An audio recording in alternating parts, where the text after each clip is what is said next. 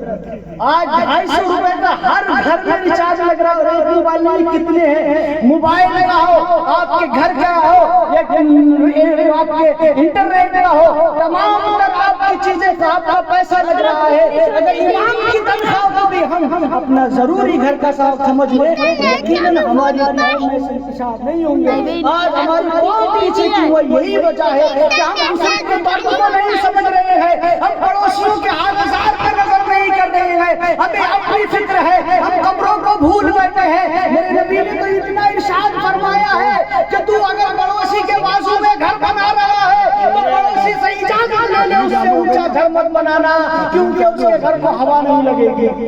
نبی کریم صلی اللہ تعالیٰ علیہ وسلم درس دے رہے ہیں، یہ پڑوس کی طرف سے بہت سے تو ایسا ہے کہ ہم تو اپنی قبروں کو بھول بیٹھے ہیں۔ حضرت جب قبر کا وقت آ جائے نا، کسی کو ہم اتارتے ہیں قبر میں تو ہمارے لوگ کیا کہتے ہیں، ارے یہ نوجوان ہے ابھی سے قبر میں مت اتارو، بولے ارے پھپھا کو لے کے آؤ، بولے وہ تو مرنے کی کگار پہ ہے، چچا کو لے کر آؤ، تایا کو لے کر آؤ، قبر میں اتارو، یہ نوجوان ہے ابھی اس کو نہیں اتارنا۔ ارے نادان، اس میں تو آنا ہے، موت جوانی اور بچپنا بڑھاپا نہیں دیکھتی ہے، اور بہت سی میری قوم اس انتظار میں ہے کہ نماز بڑھاپا میں پڑھ لیں گے، اور کسی نے بڑھاپا دیکھا نہیں ہے۔ اور یہ بھی یاد رکھنا، بڑھاپا جو ہوتا ہے عبادت کے لیے نہیں ہوتا، وہ آرام کرنے کے لیے اللہ نے دیا ہے، وہ عبادت کے لیے نہیں ہے۔ عبادت تو اللہ کو جو ہے وہ جوانی کی پسند ہے، اور جب انسان بچپن سے عادت ڈال لے گا انشاءاللہ وہ بڑھاپے تک نمازی رہے گا۔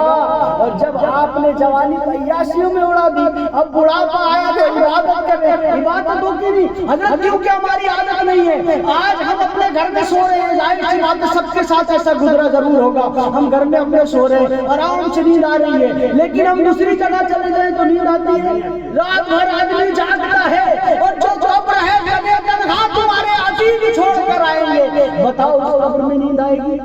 نہیں آئیں گی۔ وہاں تو کوئی کمبل بھی نہیں، کوئی ایئر گدا بھی نہیں، اے سی بھی نہیں، جہاں گدے کے بغیر ہمیں نیند نہیں آتی تھی، وہاں یہی تیرے عزیز ڈال کے آئیں گے تجھے مٹی پر، اور سادہ سفید کفن ہوگا، منو مٹی کے نیچے داب کر چلے آئیں گے۔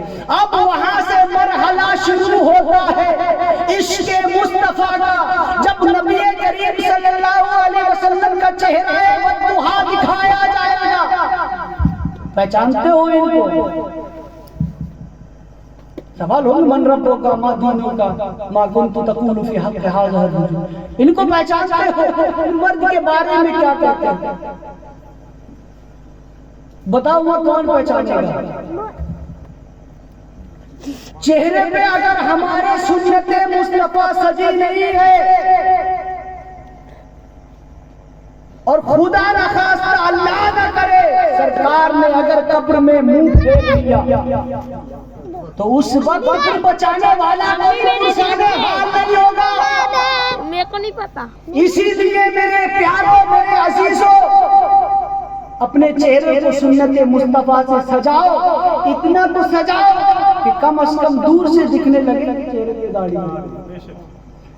آج ہم سنت مصطفیٰ کو نالیوں میں بہا رہے ہیں، اور یہاں تک کہ علماء نے شیونگ کی جو دکانیں لوگ لگا لیتے اس کمائی کو بھی حرام دیا ہے. وہ کمائی حرام ہے جو داڑھی مونڈ کے کمائی جائے سنت مصطفیٰ کی، ایسی پہ حرمتی انصار کر رہا ہے. بتاؤ اگر سرکار نے قبر میں پھیر دیا منہ تو کیا ہوگا؟ کوئی بچانے والا نہیں ہے قبر میں. اور یہ بھی تصور نہ کرنا کہ مرنا یار جو ہوگا دیکھا جائے گا، مرنے کے بعد تو انسان کو پتا نہیں. نبی کی حدیث ہے کہ انسان کو اگر ہم چوٹ تکلیف دیں گے، جتنا درد دنیا میں ہوا ہے قبر میں اس سے 10 گنا زیادہ اس کو عذاب ہوگا، اس کی تکلیف کی اس کو احساس ہوگا. ایک پل کے لیے موت آتی ہے، اللہ پھر زندگی عطا فرما دیتا ہے قبر کے اندر. پھر قبر میں سوال و جواب ہوں گے. منزلوں میں آپ اگر پار کر گئے تو آپ کے لیے رحمت ہی رحمت ہے. جنت کی کھڑکیاں کھل کے آئیں گی، جنت کی نعمتیں قبر میں آ جائیں گی، آپ کے عزیز و اقربا ملنے کے لیے آئیں گے. اور یاد رکھنا موت سے ڈرنا نہیں. ایک صاحب مجھے ملے اور بولے حضرت مجھے موت سے بہت ڈر لگتا ہے. اعلیٰ حضرت فرماتے موت سے وہی ڈرے گا جو گناہگار ہوگا. جو گناہگار ہوگا موت سے وہ ڈر لگے گا. تو میں نے اس سے پوچھا تمہیں موت سے ڈر لگتا ہے؟ بولے مجھے بہت ڈر لگتا ہے موت سے. میں نے کہا اچھا یہ بتاؤ تمہارے ابا کہاں ہیں؟ بولے قبر. تمہاری اماں کہاں ہے؟ قبر میں. دادا پر دادا تمام تر کہاں ہیں؟ بولے قبر میں. میں نے سید الانبیاء کہاں ہے؟ قبر مبارک میں. صدیق اکبر کہاں ہیں؟ چاروں خلیفہ قبر میں ہیں، چاروں امام قبر میں ہیں، تمام تر ولی کاملین قبر میں ہیں، نیکوکار بندے قبر میں ہیں. جب وہاں بھی دنیا بسی ہوئی ہے اور تمام تمہارے عزیز وہاں پر ہے تو اپنوں سے ملنے کے لیے یہاں ڈر کیسے؟ ارے ہم کسی کے گھر جا رہے ہیں تو ہم ڈرتے ہوئے جائیں گے؟ بھائی ہمارے عزیز ہیں، ان سے ملاقات کرنے کے لیے جا رہے ہیں، اور جب جاتے ہیں تو کچھ تحفہ لے کر جاتے ہیں. زندگی کا اصول ہے اور دین بھی یہی سکھاتا ہے کہ اپنی بہن کے گھر جاؤ، اپنے پیاروں کے گھر جاؤ تو کچھ تحفے لے کر جاؤ، خالی ہاتھ مت جاؤ، تحفہ لے کر جاؤ. اب وہاں پر دنیا کا کوئی تحفہ نہیں ہے. اگر وہ جو پہلے بزرگ تمہارے جا چکے ہیں، تم چاہتے ہو کہ وہ قبر میں ملاقات کرنے کے لیے ہمارے باپ دادا سب آئے، ہمارے عزیز و اقربا ہم سے آئے، مصطفیٰ بھی قبر میں راضی ہو جائے، تو اے نادار انسان تجھے نمازوں کا گلدستہ لے کر جانا پڑے گا، سلاموں کی ڈالیاں تجھے لے جا کر جانا پڑیں گی، درودوں کا گجرا سجا کے تجھے لے کر جانا پڑے گا. تب تیری قبر کو گلے گلزار کر دیا جائے گا، تیری قبر میں روشنی و انوار کی تجلیات نظر آنے لگیں گی. اگر تیرے اندر طہارت ہے، تیرے اندر پاکیزگی ہے، نمازوں کی لذتیں لے کر گیا ہے، سجدوں کی تڑپ لے کر گیا ہے، صفا مروہ کی صحیح لے کر گیا ہے، تو نے قربانیاں کی ہے، یہ نیک اعمال اگر تو لے کر گیا ہے تو قبر میں پھر تو دیکھے گا تیری قبر کو گلزار کر دیا جائے گا.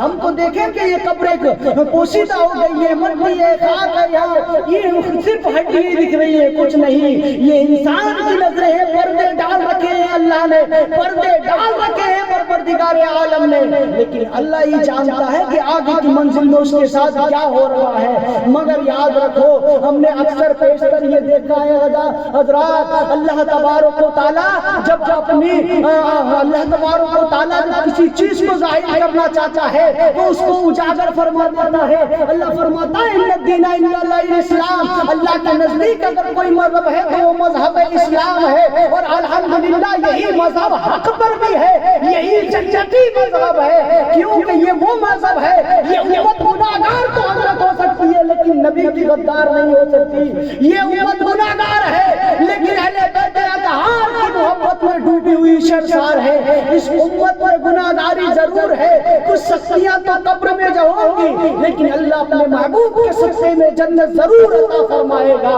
اس لیے پیارو یہ آزمائش ہے تمہارے اوپر، دنیا میں رہو کچھ رہے یا نہ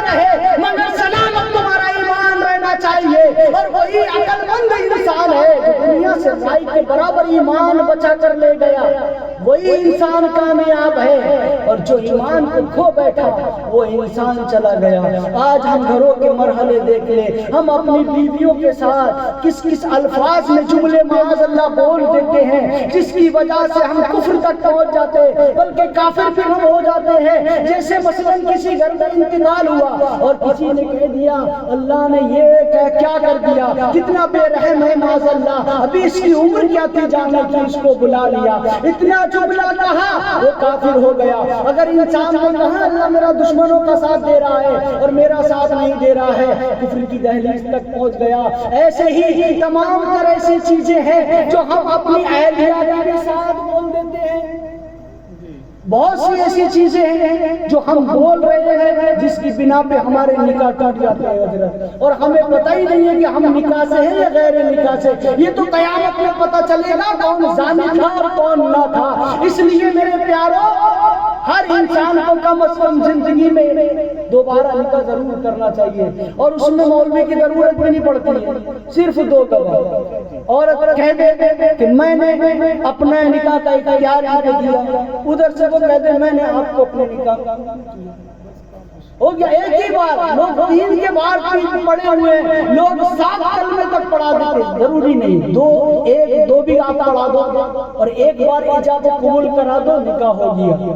معنی اس میں جو رکھتے ہیں 2 گواہ رکھتے ہیں، تو گواہ آپ کے اپنے جوان اگر بیٹے بالغ ہیں ان کو بھی رکھ سکتے ہو، یا ایک مرد ہے 2 عورتیں رکھ سکتے ہو، تو آپ اس طرح سے نکاح دہرا سکتے ہو، تو آپ جو ہے گناہ کے دلدل سے نکل جاؤ گے۔ تو حضرات محترم، وقت بھی کچھ زیادہ ہو چکا ہے، اور انشاءاللہ تعالی زندگی رہی پھر کبھی ملاقات ہوگی۔ پروردگار عالم کی دعا میں بارگاہ میں دعا کرتا ہوں اللہ تعالی مرحومہ مغفورہ کی مغفرت عطا فرمائے۔ اللہ اس محفل کے توسل سے ان کے تمام جانے انجانے میں جو ان کی زندگی میں گناہ ہوئے ہیں، تمام اللہ گناہوں کو درگزر عطا فرمائے۔ سرکار کو اللہ شفاعت کبریٰ نصیب عطا فرمائے۔ فاطمہ الزہرا رضی اللہ تعالی عنہا کی غلامی نصیب عطا فرمائے، ان کی کنیزوں میں اللہ انہیں شامل حال عطا فرمائے۔ اللہ تعالیٰ ان کے پریوار پہ غریب رحمت نازل فرمائے۔